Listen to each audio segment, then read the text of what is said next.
ہو کہہ کے دوڑی اور میری ٹانگوں سے لپٹ گئی.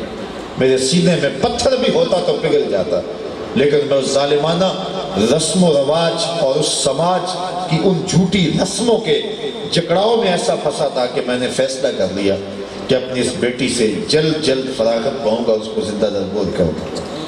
اور اس کو لے کر کے میں ریگستان میں چلا گیا، وہاں گڑھا کھودنے لگا. میری بیٹی نہیں جانتی تھی کہ میرا باپ یہ مشقت کیوں کر رہا ہے، پر وہ مجھے بار بار کہتی تھی اتنی گرمی میں آپ یہ مشقت کیوں گوارا کر رہے ہیں.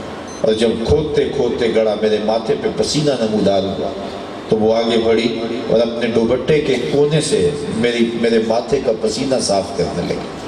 لیکن میرے دل میں پھر بھی نرمی پیدا نہ ہوئی. میں نے گڑھا کھود لیا اور باہر نکلا تو میری بیٹی نے سکھ کا سانس لیا کہ میرے باپ کی مشقت ختم ہوئی. لیکن اسے نہیں پتا تھا کہ اب اگلی مشقت کس کی شروع ہونے والی ہے. باہر نکل کے اس نے زور سے کہتا میں نے زور سے اس بیٹی کو دھکا دیا اور وہ پھٹی آنکھوں سے میری جانب دیکھنے لگی. اس کو یہ توقع بھی نہیں تھی. اور پھر میں مٹی انڈھیلنے لگا اور وہ ننھے ننھے ہاتھ جوڑتی تھی اور مجھ سے معافیاں مانگتی تھی اور مجھ سے زندگی کی بھیک اور خیرات مانگتی تھی. اور میں مٹی پہ مٹی انڈھیلتا تھا، میں ریت پہ ریت ڈال رہا تھا اور وہ چیختی رہی، روتی رہی، اس کی پھٹی آنکھیں مجھ سے فریاد کرتی رہیں اور میں اوپر مٹی ڈالتا رہا. آج اسلام لایا ہوں تو اس کی چیخیں مجھے سونے نہیں دیتی.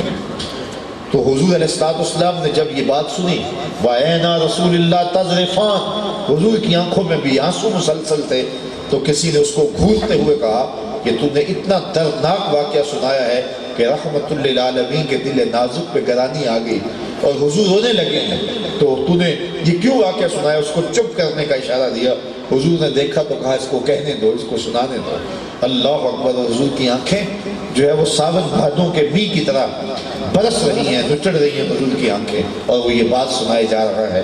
بیٹیاں اپنے ہاتھوں سے زندہ درگور کر کے یہ فخر کیا کرتے تھے، لیکن میرے حضور نے اعلان کیا میری بیٹی فاطمہ میرے جگر کا ٹکڑا ہے. اور صحیح حدیث میں آتا ہے جب سیدہ فاطمہ حضور سے ملنے آتی، حضور کھڑے ہو کے بیٹی کا استقبال کرتے فَأَجْلَسَهَا فِي مَجْلَسِهِ، اور اپنی مسند کے اوپر بٹھاتے.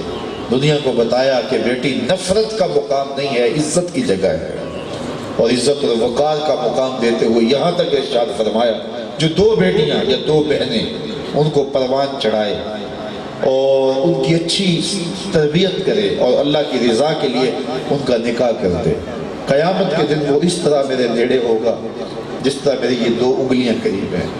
تو مجلس میں اس شخص نے اٹھ کے عرض کی حضور اگر کسی کی دو بیٹیاں نہ ہوں تو ایک بیٹی ہو تو فرمایا اللہ اس کو بھی یہ چل دے گا. اب اس کے پیچھے جھانکنے کی کوشش کیجئے، اس کی دو بیٹیاں نہیں ہوں گی.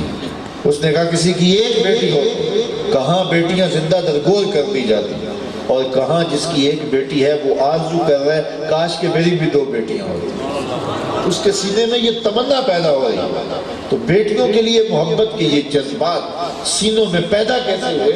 یہ پیار، یہ امٹتے ہوئے جذبے آئے کہاں سے؟ جواب ایک ہی ملے گا، یہ سارا ہے صدقہ میلاد والے رسول کا صلی اللہ علیہ وسلم.